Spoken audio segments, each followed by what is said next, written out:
அரக்கோணம் அருகே உள்ளிருப்பு போராட்டத்தில் ஈடுபட்டு வரும் தங்களை காவல்துறையினர் சினிமா பாணியில் மிரட்டி வெளியேற்றுவதாக தனியார் நிறுவன ஒப்பந்த பணியாளர்கள் தெரிவிக்கின்றனர்.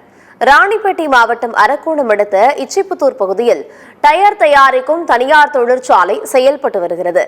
இங்கு பணி நிரந்தரம், ஊதிய உயர்வு உள்ளிட்ட பல்வேறு கோரிக்கைகளை வலியுறுத்தி ஒப்பந்த ஊழியர்கள் பல்வேறு போராட்டங்களில் ஈடுபட்டு வந்தனர். இது தொடர்பாக நடைபெற்ற பல்வேறு தரப்பு பேச்சுக்கள் தோல்வியடைந்த நிலையில் ஒப்பந்த பணியாளர்கள் உள்ளிருப்பு போராட்டத்தில் ஈடுபட்டு வருகின்றனர். அப்போது அங்கு சென்ற காவல் ஆய்வாளர் பழனிவேல் ராஜன் என்பவர் ஒப்பந்த பணியாளர்களை மிரட்டும் தொனியில் பேசியதாகவும் கட்டாயப்படுத்தி வெளியேற்றுவதாகவும் கூறப்படுகிறது.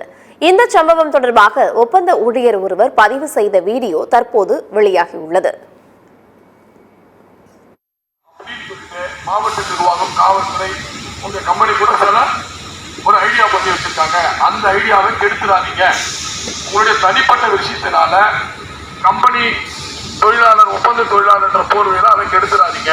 சட்டத்துக்கு விரோதமா நீங்க செயல்படுறீங்கன்ட்டு உங்க எதிராக நாங்க கடை இறங்க வேண்டியதா இருக்கும். நீங்க புரிஞ்சுக்கீங்க நினைக்கிற புரியலன்னு சொன்னா நாங்க புரிய வைக்க தயாரா இருக்கோம். அப்படின்னு